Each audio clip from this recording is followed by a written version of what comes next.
ख्रिस्ताच्या पवित्र नावामध्ये आपणा सर्वांना पुन्हा एकदा सलाम.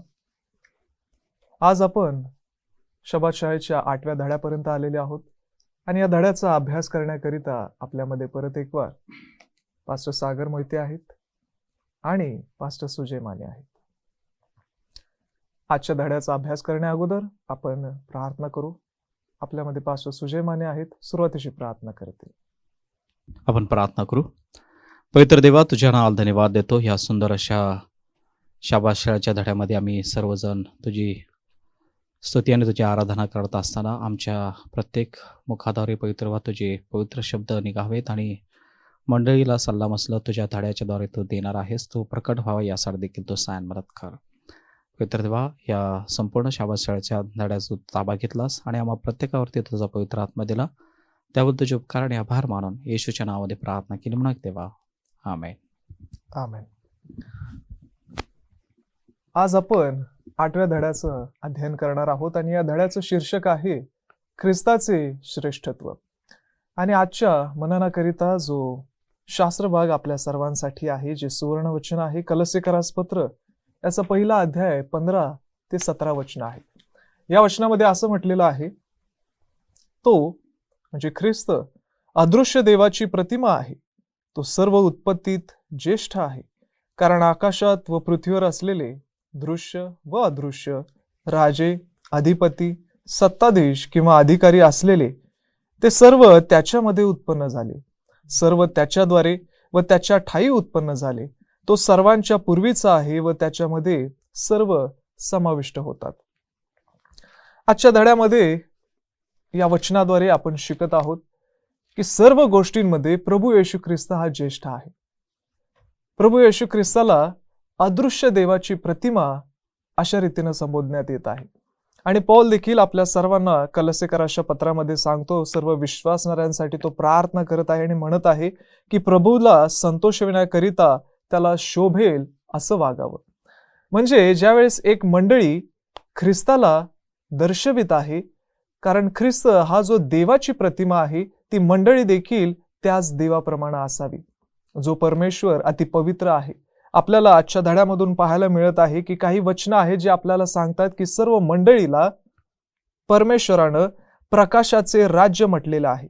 त्यांना अंधकारातून बाहेर काढलेलं आहे.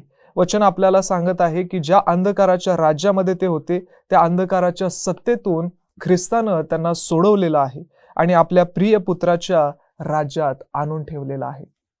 ही वचनं आपल्याला सांगतात की जेव्हा आपल्या प्रत्येकांना अंधकारातून बाहेर काढण्यात येतं, आपल्याला तारण मिळतं. आपल्या सर्वांना आपल्या पापांची क्षमा मिळत आहे आणि ही सर्व गोष्टी फक्त येशू ख्रिस्तामध्ये मिळतात. हे कसं काय घडत आहे? येशू ख्रिस्ताला अदृश्य देवाची प्रतिमा असं का संबोधण्यात येत आहे? आणि नवीन करारातील आदरणीय विधानांपैकी ही जी विधानं आहेत जी ख्रिस्तासाठी वापरण्यात आली, त्याचा आज अभ्यास आपण करणार आहोत. रविवारच्या मुद्द्यामध्ये आपल्याला सांगण्यात आलेलं आहे की अदृश्य देवाची प्रतिमा. जर आपण यहुदी लोकांच्या अभ्यासानुसार पाहत गेलो तर आपल्याला लक्षात येईल की हे जे नाव आहे किंवा परमेश्वर जो आहे त्याच्या व्यतिरिक्त दुसरा कोणी नाही. त्याचं जे स्थान आहे, त्याचं जे पावित्र्यपण आहे, ते दुसऱ्या कोणाला लागू होऊ शकत नाही. परंतु तरी देखील ज्यावेळेस प्रभू येशू ख्रिस्त या पृथ्वीतलावर आलेला आहे, जो देवाचा एकुलता एक पुत्र आहे, तो स्वतःला परमेश्वराशी कशा रीतीनं समानतेमध्ये आणत आहे, ही त्याची वचनं, त्याची विधानं आपल्याला सांगतात. आपल्याला आजच्या धड्यामध्ये हे सांगण्यात येत आहे की सर्व मानव प्राण्यांना इतक्यासाठीच उत्पन्न केलेलं आहे की होईल तितके त्यांनी देवासमान असावे.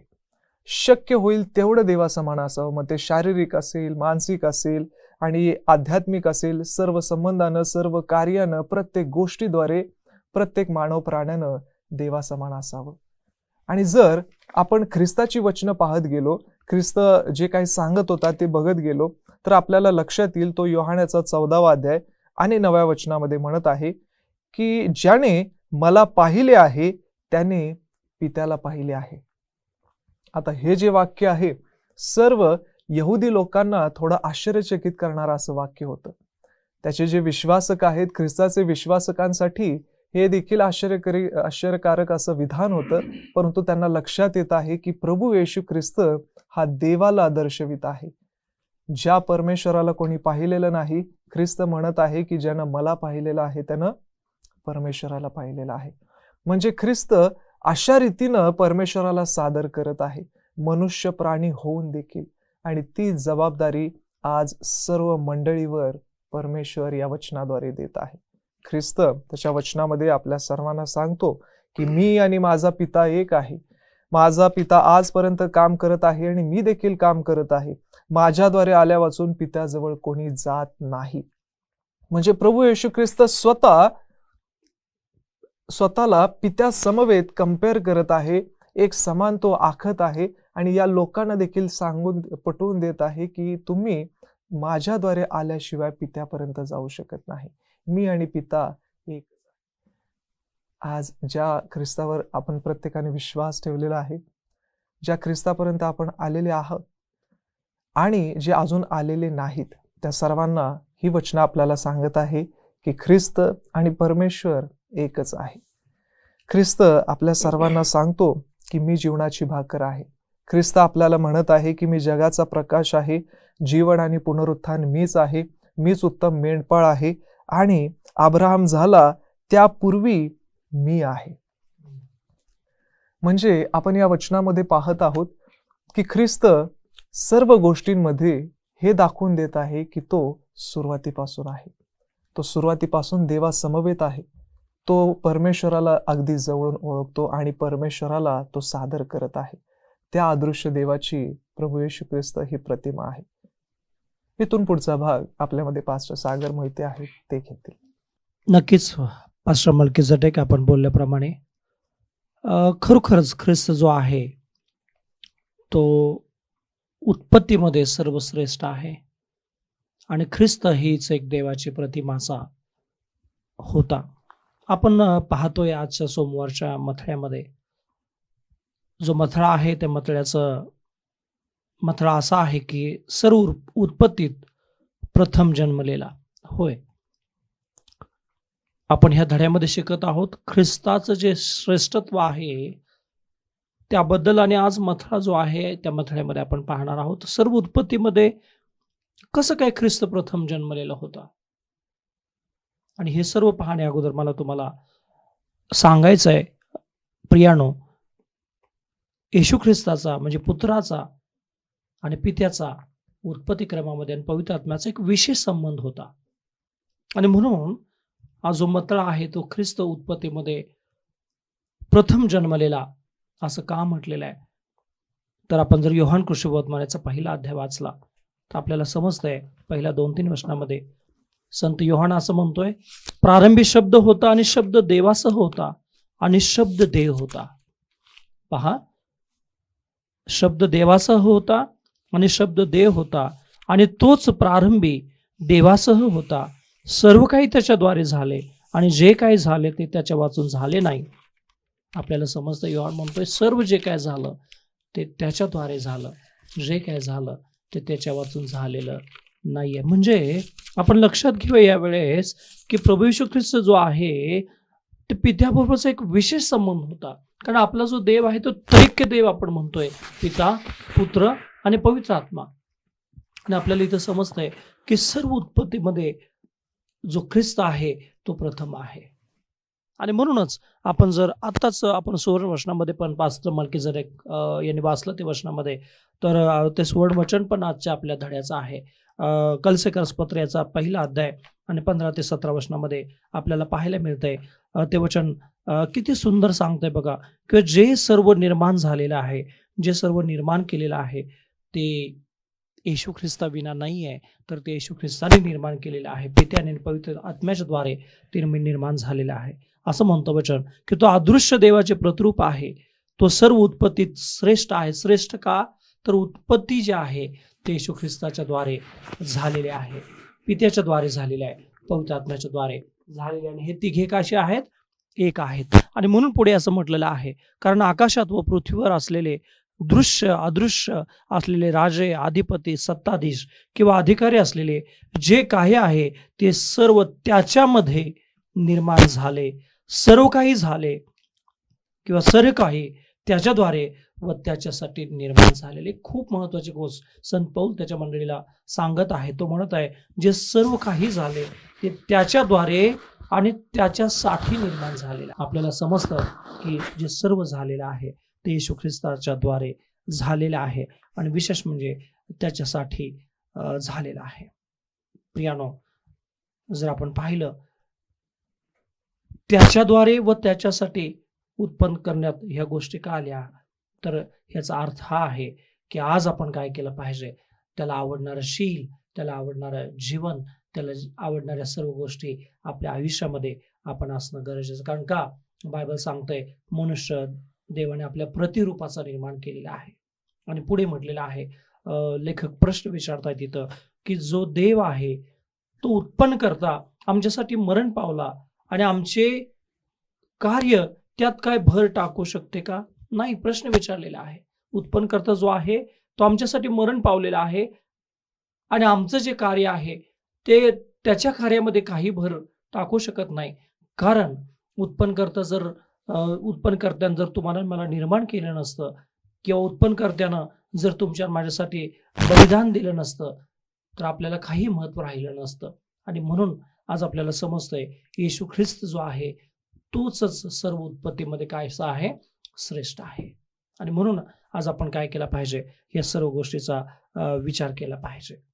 आपण पुढच्या मथळ्याकडे जाणार आहोत त्यावेळेस, आणि मंगळवारचा मथळा माझ्याकडे आहे आणि त्या मथळ्यामध्ये पण असं म्हटलेलं आहे, शरीराचे शीर म्हणजे मंडळी, ब्रॅकेटमध्ये असं म्हटलेलं आहे, शरीराचे शीर मंडळी.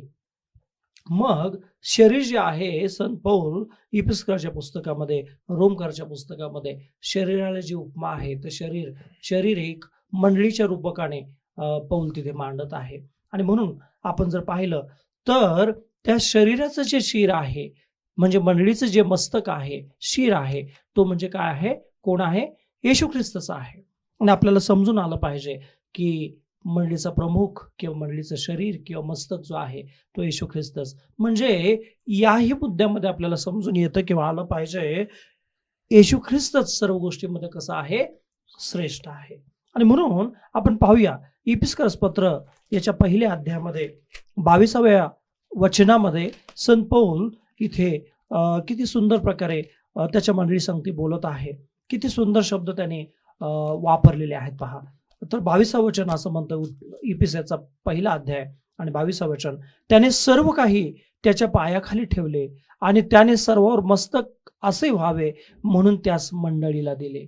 म्हणजे इथे सुद्धा पिता आणि पुत्र ह्या दोघांचा संबंध किंवा ह्या दोघांचं नातं किंवा दोघांमधलं जे ऐक्य आहे ते आपल्याला इथे समजून आलं पाहिजे. येतं तर इथं म्हटलेलं आहे की त्याने सर्व काही त्याच्या पायाखाली ठेवले, म्हणजे येशू ख्रिस्ताच्या पायाखाली ठेवले आणि त्याने सर्वांवर मस्तक असे व्हावे म्हणून त्यास मंडळीला दिले. आणि येशू ख्रिस्ताने मंडळीचं मस्तक किंवा मुख्य भाव म्हणून त्याने स्वतःला काय केलेलं आहे, मंडळीला दिलेलं आहे.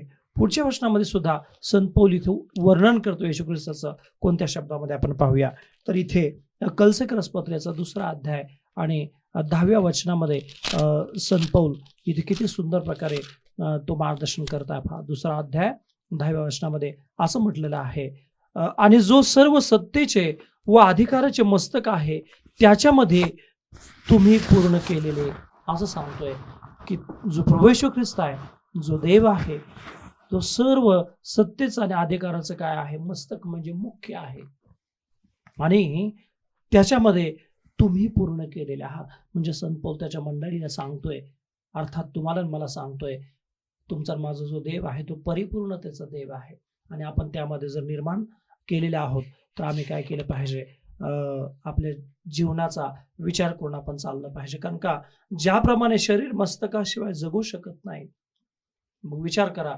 प्रत्येक शरीराला मस्तकाची गरज आहे. म्हणजे जर मंडळी आहे तर येशू ख्रिस्ताची गरज आहे आणि प्रत्येक शरीराला, प्रत्येक मंडळीला येशू ख्रिस्ताची गरज आहे.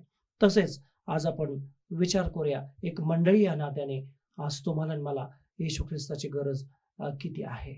आणि म्हणून आपण काय करूया, ख्रिस्ताची मंडळी या नात्याने आपण नेहमी लक्षात ठेवलं पाहिजे, आपल्या मंडळीचा मुख्य किंवा मस्तक किंवा तारण करता किंवा सार्वकालिक जीवन देणारा जो आहे तो प्रभू येशू ख्रिस्तच आहे. आणि म्हणून आपण काय केलं पाहिजे, आपल्या आयुष्यामध्ये पुन्हा एक वार आपण येशू ख्रिस्ताला सर्वश्रेष्ठ असं मान आणि सन्मान दिला पाहिजे. आपण पुढील मुद्द्यांकडे जाणार आहोत. बुधवार आणि पुढील जे मुद्दे आहेत ते आपल्यामध्ये पास्टर सुजय माने आहेत, त्या मुद्द्यांमध्ये तुम्हाला मला जाणवणार आहेत. आज आपण बुधवारचा मुद्दा पाहणार आहोत आणि या बुधवारच्या मुद्द्यामध्ये आपण पाहत आहोत की प्रारंभ आणि पुढाकार घेणारा पवित्र येशू ख्रिस्त. आज मंडळीसाठी जो सल्ला मसलतीच्या ज्या गोष्टी आहेत आणि ह्या कलस्यकराच्या मंडळीमध्ये अनेक खोट्या शिक्षकांचा मोठा दबदबा होता. आणि मग खाणं पिण्या असेल किंवा सणांच्या गोष्टी असतील आणि लोकांवरती कडक नियम लादण्याचा, अशा सर्व मानवी तत्वज्ञान आणि परंपरा, रूढी आणि या सर्व गोष्टी ह्या ठिकाणी चालत होत्या. परंतु ख्रिस्त सर्वश्रेष्ठ कसा आहे आणि कोणत्या प्रकारे मानवाला एक आध्यात्मिक वृद्धीनं त्यांची संजीवनी घडवून देता येईल, हा येशू ख्रिस्त त्यांच्यामध्ये पावलाच्या पत्राद्वारे पोचत आहे. आणि म्हणून पाहायला आम्हाला मिळत आहे की प्रारंभापासून येशू ख्रिस्त मानवाची खबरदारी घेत आहे आणि मानवाला पतनापासून कसं रोखता येईल याचा देखील विचार करत आहे. आणि म्हणून कलस्यकरास पत्र याचा पहिला अध्याय आणि 18 वचन आपण वाचूया. आम्हाला कळतं की तो शरीराचे म्हणजे मंडळीचे मस्तक आहे. तो आधी मृतांमधून प्रथम जन्मलेला आहे, अशासाठी की सर्वांमध्ये त्याला प्राधान्य मिळावे. आज देवाचं सांगणं आम्हाला आहे हे ख्रिस्त एक मंडळीचं मस्तक आहे. आज ख्रिस्त जर आमच्या मंडळीचं मस्तक असेल तर आमचे पावलं आणि आमचा आदर्श ख्रिस्त आहे हे जाणून आपण जीवन जगणं फार गरजेचं आहे. कारण की येशूनं प्रारंभापासून आम्हाला पाहायला मिळतं की उत्पत्ती 1:1 मध्ये की प्रारंभी देवाने आकाश व पृथ्वी ही निर्माण केली. आज सुरुवातीपासून जगाच्या निर्मितीपासून येशू ख्रिस्ताचा सहभाग आज आम्हा प्रत्येकासंगती आहे. आणि एवढंच नाही तर पृथ्वी निर्माण करण्यासाठीच नाही तर मानवापर्यंत पोचणं आणि मंडळीचा देखील सगळा सांभाळ करणं आणि त्यांच्यामध्ये मानवी रूपानं येऊन त्यांच्या प्रत्येक गोष्टी आणि गरजा पुरवणं हे येशू ख्रिस्त जाणत आहे. आणि म्हणून म्हणत आहे की पापावरती विजय मिळवण्यासाठी येशू ख्रिस्तानं आज आमच्यासाठी पुढारपण घेतलेलं आहे.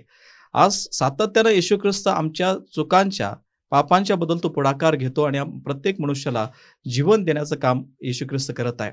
आज सर्वश्रेष्ठ येशू ख्रिस्ताला का म्हटलं गेलं, कारण की त्याच्यामध्ये सर्व ज्या देवाच्या अंगी असणारे गुण आहेत ते प्रत्येक गोष्ट येशू ख्रिस्तामध्ये आम्हाला पाहायला मिळतं. आणि म्हणून पाऊल सांगत आहे की त्याच्या छोट्याशा विचाराच्या द्वारे तो येशू ख्रिस्त तो अदृश्य देवाचे परिपूर्ण प्रकटीकरण आहे. तो एक प्रतिनिधी आहे ज्याच्याद्वारे सर्व गोष्टी उत्पन्न झाल्या. सर्व गोष्टी उत्पन्न होण्यापूर्वी त्याचे अस्तित्व होते आणि सर्व गोष्टी त्याच्यामध्ये समाविष्ट करण्यात आल्या.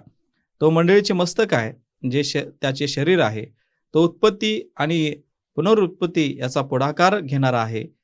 त्याने पाप्यास व मरणास जिंकले आणि जे कोणी त्याच्यावर तारणारा म्हणून विश्वास टाकतात त्यांच्यासाठी त्याने सर्वांचे पुनरुत्थान करण्याचा हक्क मिळवला. येशू नेहमीच अस्तित्वात होता, परंतु आता या सर्वांच्या मोलाने त्याला मानवाचे मस्तक आणि मंडळीचे मस्तक म्हणून श्रेष्ठत्व मिळाले. आज खरोखर हे अदृश्य देवाचं प्रतिबिंब येशू ख्रिस्त आपल्याला त्याच्या जीवनाद्वारे आम्हाला दाखवत असताना दिसत आहे.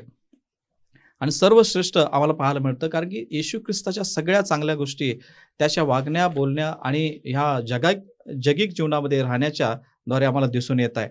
एक प्रश्न आमच्या समोर उभा राहतो की तुम्ही काय बदलावे की ज्याच्याद्वारे तुमच्या स्वतःच्या जीवनात ख्रिस्ताच्या श्रेष्ठत्वाचा चांगला अनुभव मिळावा. आज आम्ही ह्याचा विचार केला पाहिजे की आमच्या जीवनामध्ये ख्रिस्त कशा प्रकारे श्रेष्ठत्व म्हणून दिसून येतो आणि त्याच्या प्रकारे आम्ही कोणती पावलं उचलली पाहिजेत याचा देखील विचार करणं फार गरजेचं आहे. आणि सर्व गोष्टीचा समेट करणं हे फक्त ख्रिस्तच करू शकतो. पापाची जी दरी निर्माण झाली, पापामुळे मानवाला देवाला भेटता आलं नाही, मानवाला देवाशी संवाद साधता आला नाही, तो येशू ख्रिस्तानं त्याच्या समेटाच्या द्वारे, वधस्तंभाच्या द्वारे जाण्याच्या द्वारे मानवाला एक नवीन संधी दिली. ती देवाजवळ जाणं आणि देवाच्या रहस्यमय गोष्टी जाणून घेणं आणि महत्वाची गोष्ट म्हणजे पापातून मुक्त होऊन तारणाचा मार्ग प्रस्थापित करून घेणं. आज पाऊल आम्हाला त्याच्या वचनाच्याद्वारे आम्हाला सांगत आहे की कलस्यकरास पत्र याचा पहिला अध्याय आणि 19 आणि 20 वचन, कारण त्याच्या ठायी सर्व पूर्णता वसावी आणि त्याच्या वधस्तंभावरील रक्ताच्या द्वारे शांती करून त्याच्याद्वारे जे सर्व काही आहे ते सर्व, ते पृथ्वीवरील असो किंवा स्वर्गातील असो, त्याच्या स्वतःबरोबर त्याच्या द्वारे समेट करावा, हे पित्याला बरे वाटले. आज देव आम्हाला सर्व काही जे आहे त्याची जी शांती आहे त्या रक्ताच्या द्वारे आम्हाला आज पृथ्वीवर आम्ही जीवन जगत आहोत, पृथ्वीवर देखील आम्हाला शांती मिळावी, येशू ख्रिस्ताचं आणि देवाचं देखील मत आहे. आणि म्हणून म्हणत आहे की स्वर्गात आणि पृथ्वीवरती जे आमचं नातं तुटलं गेलं होतं ते आज प्रभू येशू ख्रिस्ताच्या द्वारे आम्हाला जीवन जगण्यासाठी येशू ख्रिस्त आम्हाला संधी देत आहे. आणि म्हणून म्हणत आहे की देवाच्या निवडलेल्या लोकांनी त्यांचे पापमय जीवन मागे टाकून मंडळीचे मस्तक असणाऱ्या ख्रिस्ताकडे लक्ष देऊन सात्विक मार्गानं जीवन जगणं फार गरजेचं आहे. कारण की देवाची योजनाच आहे की पवित्र देवानं आज आम्हाला ही महान संधी दिलेली आहे की जे आम्ही पूर्वी परके होतो, दुष्कर्मी होतो, मनाने वैरी झालो होतो, पण आता देवाने आम्हाला ती महान संधी दिली की सात्विक मार्ग स्वीकारून देवाच्या मार्गावरती चालत राहावं. आणि म्हणून 22 वचन आम्हाला सांगतं की त्या तुमच्या आता त्याने स्वतःच्या रक्तमांसाच्या देहात मरणाच्या द्वारे समेट केला आहे, यासाठी की त्याने तुम्हाला पवित्र, निष्कलंक व निर्दोष असे आपणासमोर उभे करावे. देवाची योजना हीच आहे आमच्या मनुष्य जीवनामध्ये की पवित्र, निष्कलंक आणि व निर्दोष आपण देवासमोर उभं राहिलं पाहिजे. कारण की हेच गोष्टी आम्हाला देवासमोर उभे करू शकतात आणि देवाला भेटू शकतात आणि तारण देखील प्राप्त करू शकतात. म्हणून येशू ख्रिस्त आमचा जर पुढारी असेल, आमचा जो प्रारंभ असेल, तो सुरुवातीपासून आमच्यासाठी ह्या गोष्टी आध्यात्मिक कृतीनं आम्हाला करण्यासाठी भाग पाडत आहे, तर आपण देखील त्याच गोष्टी आमच्या जीवनामध्ये करणं, जेणेकरून आम्ही जो आपला जिवंत देव आहे त्याला आपण पाहू शकू, जो प्रत्यक्षात आम्हाला आदामाच्या द्वारे आपण प्रतिरूप त्याला पाहिलं, तसंच येशू ख्रिस्ताच्या द्वारे जो हुबेहूब परमेश्वर आहे त्याला आपण पाहू शकतो. जो आज आपल्यापर्यंत येशू ख्रिस्त नाही आहे त्याला आपण स्वर्गामध्ये गेल्यानंतर आपण त्याला नक्की पाहणार आहोत. कारण की तोच सर्व गोष्टी सुरुवातीपासून मानवासाठी तो चांगल्या प्रकारे करत आला. हेच जीवन आपण समजून घेणं आणि प्रारंभापासून देवानं ज्या गोष्टी आध्यात्मिक गोष्टींना आम्हाला उभारण्याचा प्रयत्न केला त्या गोष्टीकडे चिंतन मनन करणं हे फार गरजेचं आहे. धन्यवाद पास्टर. आपण आजच्या धड्यामधून शिकलेले आहोत की प्रभू येशू ख्रिस्त हा कशा रीतीनं सर्व गोष्टींमध्ये प्रतिष्ठित आहे, सर्व गोष्टींमध्ये श्रेष्ठ आहे आणि तो सुरुवातीपासून आहे. आपल्याला एलन जी व्हाईट यांच्या पुस्तकामधून पाहायला मिळत आहे, त्या सांगत आहेत की अशी कोणतीही वेळ नव्हती सार्वकालिक वेळेमध्ये की जिथं तो देवाबरोबर नव्हता. आज अनेकांना असं वाटतं की प्रभू येशू ख्रिस्ताचा जन्म झाल्यानंतर अनेक लोक फक्त त्याला देव मानतात म्हणून तो देव आहे, परंतु तसं नाही. प्रभू येशू ख्रिस्त स्वतः मगाशी आपण वाचलेल्या सर्व वचनांप्रमाणे सुरुवातीपासून आहे. तो अनादिकालापासून अनादिकालापर्यंत आहे. जरी त्यानं मनुष्य म्हणून या जगामध्ये प्रवेश घेतला, जन्म घेतला, परंतु तरी देखील तो सार्वकालिक आहे. आपल्याला सांगण्यात येत आहे की ख्रिस्त आपल्या प्रत्येकाचे मन त्या अगणित युगांकडे परत एक वार नेत आहे की जिथं लोकांचं लक्ष नव्हतं. आणि ही वचनं आपल्या सर्वांना सांगतात की सर्व उत्पत्तीमध्ये तो ज्येष्ठ आहे. सर्व काही गोष्टी त्याच्याद्वारे झाल्या आणि त्याच्यासाठी झालेल्या आहेत. आणि म्हणून आपल्याला ही वचनं या मंडळीसाठी अत्यंत गरजेची आहे की जी मंडळी ख्रिस्तामध्ये चालत आहे, ख्रिस्तामध्ये वाढत आहे, ज्याच्यावर त्यांनी भरोसा ठेवून इथपर्यंत आलेले आहे, तिथून पुढे देखील सार्वकालिकतेमध्ये ते जगणार आहे. आजचा धडा आपला विश्वास उंच करणार आहे. ज्या आशेकडे, ज्या महान आशेकडे आपण सर्वजण लक्ष लावून आहोत, ती महान आशा ख्रिस्तामध्ये परिपूर्ण होते. आणि आपल्या सर्वांना इव्हँजेलिझम या पुस्तकामधून सांगण्यात येत आहे की तो देवाबरोबर समान आहे, अमर्याद व सर्व शक्तिमान आहे, तो सार्वकालिक व स्व अस्तित्व असलेला पुत्र आहे. प्रभू येशू ख्रिस्ताची ही ओळख आहे. ज्या प्रभू येशू ख्रिस्तावर आज तुम्ही विश्वास ठेवलेला आहात, आनंद करा की तो अनादिकालापासून अनादिकालापर्यंत सार्वकालिक असा आहे. हा ख्रिस्त आपल्या अंतःकरणावर राज्य करो. परमेश्वर आजच्या धड्याद्वारे आपल्या सर्वांना आशीर्वादित करो. पुढच्या आठवडी परत एक वार आपण नव्या धड्याद्वारे, नव्या वचनाद्वारे एकत्रित येऊया. तोपर्यंत परमेश्वर आपल्या सर्वांना आशीर्वादित करो. धन्यवाद.